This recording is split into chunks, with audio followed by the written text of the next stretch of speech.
চীনে পড়তে আসবেন আর চাইনিজ ভাষা শিখবেন না, এটা হতেই পারে না। আজকের ভিডিওটা যারা চায়নাতে ডিপ্লোমা এবং ব্যাচেলর পড়তে চাচ্ছেন, বিশেষ করে তাদের জন্য। যারা চায়নাতে মাস্টার্স এবং পিএইচডি করতে চাচ্ছেন, তাদেরও চাইনিজ শিখতে হয়, বাট তাদের জন্য ম্যান্ডেটরি না। যেটা বলছিলাম, আপনার যদি চীনে ডিপ্লোমা কিংবা অনার্স করার ইচ্ছা থাকে, তাহলে অবশ্যই আপনি চাইনিজ ভাষা শিখবেন, এই মন মানসিকতা নিয়ে আসবেন। আদারওয়াইজ আপনি কখনোই ভালো করতে পারবেন না। চাইনিজ শেখার অনেক সুবিধা আছে, সুবিধাগুলো পরে বলতেছি। আগে বলি কেন আপনাকে চাইনিজ শিখতে হবে। কারণ ভার্সিটি থেকেই নিয়ম আছে, আপনাকে HSK 4 পাশ করতে হবে। আইএলস এর মতো একটা লেভেল আছে, যেমন আইএলস ইংরেজিতে আপনার দক্ষতা প্রমাণ করে, চাইনিজে এই পরীক্ষাটার নাম হচ্ছে HSK, হানি সুইপিং খাওশি, মানে চাইনিজে আপনার দক্ষতা কেমন। এরকম লেভেল আছে বর্তমানে 6টা। এই 6টা লেভেলের মধ্যে HSK 4 পর্যন্ত কমপ্লিট করতে হবে 4 বছরে, অনার্স শেষ হওয়ার আগেই। আদারওয়াইজ আপনি গ্রাজুয়েট হতে পারবেন না। এটাই ম্যাক্সিমাম ইউনিভার্সিটির বর্তমান নিয়ম। কিছু কিছু ইউনিভার্সিটি আছে যেগুলোতে HSK 4 দেয়া লাগে না, বাট মোস্ট অফ দ্য ইউনিভার্সিটিতে এখন চাইনিজ এই পরীক্ষাটা দেয়া লাগে। যারা ইংলিশে পড়াশোনা করবেন তাদের জন্য এইটা।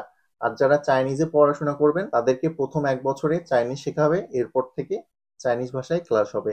আর যারা চায়নাতে এমবিবিএস পড়তে আসবেন ইংরেজিতে, তাদেরকেও HSK 4 কিংবা কিছু কিছু ভার্সিটিতে HSK 5 পাশ করতে হবে। মাস্টার্স এবং পিএইচডির ক্ষেত্রে বেশিরভাগ ইউনিভার্সিটিতেই কোনো বাধ্যবাধকতা নাই যে আপনাকে HSK 3 কিংবা 4 পাশ করতে হবে, বাট কিছু ইউনিভার্সিটিতে HSK 3 পর্যন্ত পাশ করতে হয়। আবার কিছু ইউনিভার্সিটি আছে কোনো পাশ করতে হবে না, আপনাকে জাস্ট এমনিতেই ওরা চাইনিজ শেখাবে। আপনি চায়নাতে যেটাই পড়তে আসেন না কেন, হোক সেটা ইংলিশ মিডিয়ামে, চাইনিজ ইউনিভার্সিটি গুলোকে আপনি জোর করে হলেও চাইনিজ পড়াবে। Chinese one of the toughest language হলেও যদি ঠিকমতো ক্লাসে অ্যাটেন্ড করা যায়, রেগুলার পড়াশোনা করা যায়, খুব সহজেই এটা শেখা সম্ভব।